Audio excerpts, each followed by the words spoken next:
Ukraine waited for Russian tank convoys to break through. Then this happened. December 22, 2025, 8:15 a.m., 5 kilometers from Pokrovsk, Donetsk Oblast, a massive Russian mechanized assault begins, 24 armored vehicles rolling forward in formation, 6 main battle tanks, 9 infantry fighting vehicles, 5 armored personnel carriers, plus dozens of motorcycles and quad bikes, 4 separate assault columns moving fast across multiple axes. Behind them, personnel from Russia's 40th and 155th Naval Infantry Brigades, battle-hardened soldiers.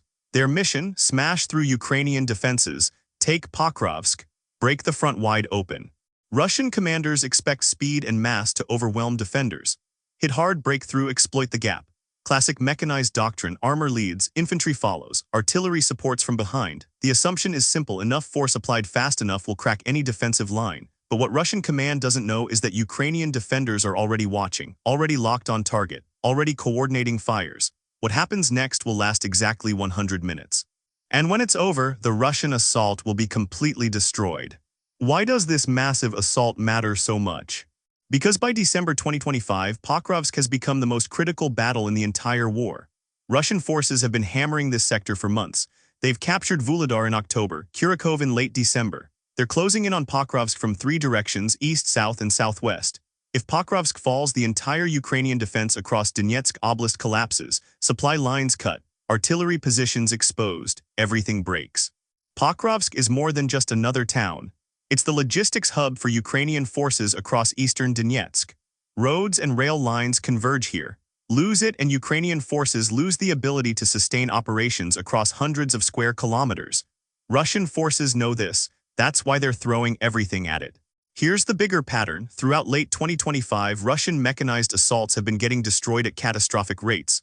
Over 3,000 Russian tanks destroyed in 2025 alone, more than 100 tank battalions wiped out.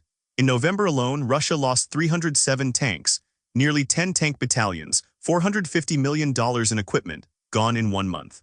The question military analysts keep asking: why does Russia keep using these massive mechanized assaults when they keep failing? The answer is brutal: because they have to. Russia needs breakthrough operations. Small-scale infantry attacks can't achieve the rapid territorial gains Moscow demands. They can't punch through fortified defenses. They can't exploit openings fast enough. So they keep sending armor columns forward, and Ukrainian forces keep destroying them. This December 22 assault is different in scale.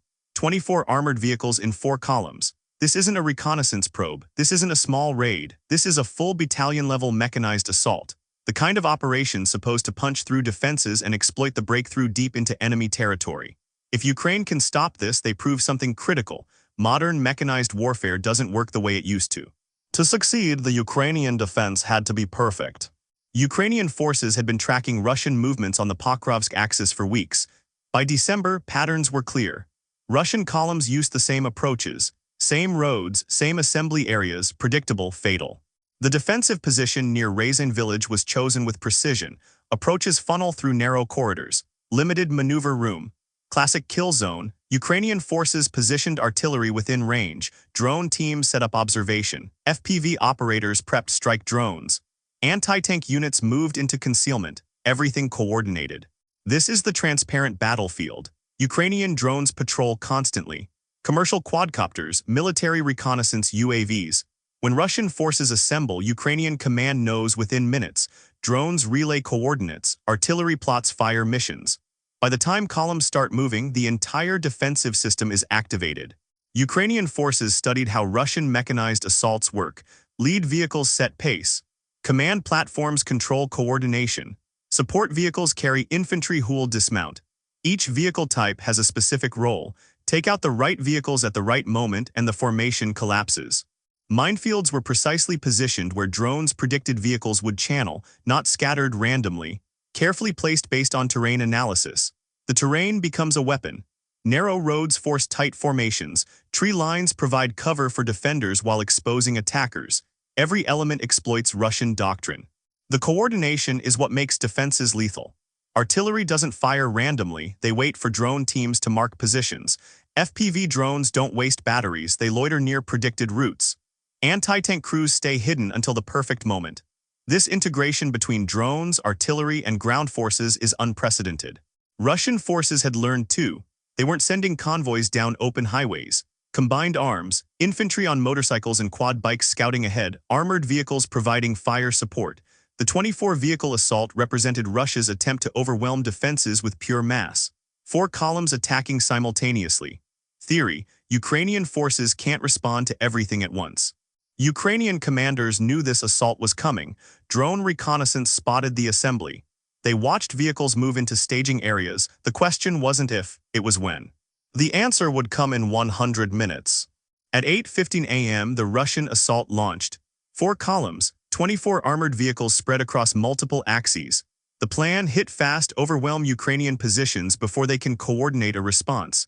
Speed equals survival. Momentum equals victory. That's what Russian commanders believed. The columns rolled forward, tanks in front providing heavy firepower, IFVs behind them, APCs carrying infantry. Motorcycles and quad bikes racing ahead to scout and probe defenses. It looked powerful, coordinated, unstoppable. But Ukrainian drones were overhead, tracking every vehicle, every movement. Operators marked targets in real time. Artillery received coordinates continuously. The Russian columns weren't surprising anyone. They were driving into a pre-planned kill zone. First vehicles hit minefields. Explosions ripped through lead tanks. Not enough to stop the assault, but enough to slow it. Following vehicles bunched up, spacing collapsed. Drivers tried maneuvering around damaged platforms. The neat formation fragmented, exactly what Ukrainian forces wanted. Then artillery opened up, not random fire. Precision strikes guided by drones. Shells landed among stalled columns. Direct hits on APCs. Near misses showering vehicles with shrapnel. The Russian advance stuttered. Russian infantry dismounted. Soldiers jumped from burning APCs. Some took cover behind vehicles. Others ran for tree lines, but they were exposed. Ukrainian FPV drones descended, modified quadcopters dropping munitions. They hunted soldiers, struck stopped vehicles. The battlefield turned chaotic. Russian command pushed fresh vehicles forward, 11 quad bikes in the final wave. Fast, maneuverable, meant to exploit any gap, but Ukrainian drone operators were waiting. They'd preserved battery power for this moment. 10 of 11 destroyed within minutes. The 11th retreated. The assault columns lost cohesion. Some vehicles advanced, others reversed, some sat motionless. Communication broke down. 4 coordinated columns became scattered groups, each fighting alone.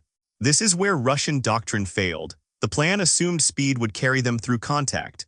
That momentum would overwhelm defenders, but modern surveillance removed surprise. Precision fires removed the advantage of mass. Once columns stopped moving, they became targets. Ukrainian artillery shifted fire to the rear, cutting retreat routes, destroying support vehicles. The assault force wasn't just stopped, it was trapped. Forward meant mines and direct fire. Backward meant artillery. Staying meant death by drones and bombardment. Russian commanders had assumed 24 vehicles would be too much to handle simultaneously. But Ukrainian defenses controlled the entire engagement from the start. Drones gave total awareness. Prepositioned artillery enabled instant strikes anywhere. Minefields channeled movement exactly where Ukrainian forces wanted. 90 minutes in, Russian forces were desperate. Vehicles tried extracting damaged platforms. Recovery operations failed under fire. Crews abandoned vehicles and ran. Some made tree lines, many didn't. Every attempt to advance met overwhelming fire. Every retreat exposed vehicles to artillery. Staying meant slow destruction. This wasn't a battle, it was an execution. The breakthrough came from layered defenses. Not one weapon system. Integration, multiple systems working together, each covering weaknesses in the others. Tube artillery and rocket systems hammered continuously. Ukrainian crews had pre-plotted fire missions based on drone intelligence. They knew where vehicles would cluster at obstacles, where retreating vehicles would regroup. Artillery followed Russian movements predictably because Ukrainian forces controlled what those movements would be. FPV strike drones operated where artillery couldn't reach effectively. Small targets, moving infantry, individual vehicles trying to maneuver. Operators worked methodically. Each drone targeted high-value platforms, command vehicles, infantry carriers, recovery platforms. The drones prevented Russian forces from organizing any coordinated response. Mines dropped from larger UAVs added another layer. Ukrainian forces scattered anti-tank mines in paths vehicles tried to use for retreat. Not everywhere, just specific lanes where drones showed withdrawal attempts. A dynamic minefield adapting to Russian movements in real time. The coordination timing was perfect. Artillery suppressed an area, Drones identified which vehicles survived and repositioned. More artillery struck new positions. FPV drones finished damaged vehicles. Mines blocked escapes. Russian forces couldn't adapt because they couldn't predict what came next. Ukrainian ground forces stayed defensive. No counterattack, just steady, controlled fires. Let drones and artillery do the killing. Ground forces provide security and mark targets. The days of infantry rushing forward are over when drones can spot any movement. Russian electronic warfare tried jamming Ukrainian drones. Some succeeded. Ukrainian operators expected this. They'd brought multiple drone types, different frequencies, different control systems. When one got jammed, operators switched. The system had redundancy. What Russian forces faced was decision paralysis. Stay in damaged vehicles and risk artillery or drones. Bail out and risk being caught in the open. Try to retreat and hit mines. Try to advance and face direct fire. Every option led to casualties. 100 minutes after the assault began, it was over. 6 Russian tanks destroyed, 9 IFVs knocked out, 5 APCs disabled, 1 recovery vehicle eliminated, 10 of 11 quad bikes destroyed, plus dozens of motorcycles. The entire force was gone, not retreating, destroyed, scattered, broken. The aftermath reveals everything about modern mechanized warfare. Commander Robert Madyer Brovdy reported the engagement lasted 100 minutes. 24 Russian vehicles committed, 21 destroyed or damaged, 3 escaped. The assault force from Russia's 40th and 155th Naval Infantry Brigades was annihilated, complete operational failure. Ukrainian forces achieved this with minimal losses. No breakthrough, no penetration. What Russian commanders expected to crack Ukrainian defenses turned into one-sided slaughter.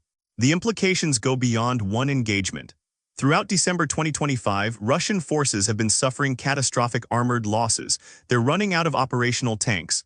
Soviet stockpiles are depleting. By some estimates, reserves will be exhausted by 2026. Every failed assault like December 22 accelerates this timeline. Russian tactics are adapting from necessity. Recent reports show forces increasingly using motorcycles, electric scooters, and ATVs instead of armored vehicles, not because they're more effective, because they're running out of tanks. The switch means faster movement but zero protection, a sign of desperation, not innovation. The question facing Russian commanders: can they achieve objectives without mechanized warfare? Infantry assaults are slower, take more casualties, can't exploit breakthroughs rapidly, but armored assaults keep getting destroyed. Russian forces are trapped between two bad options.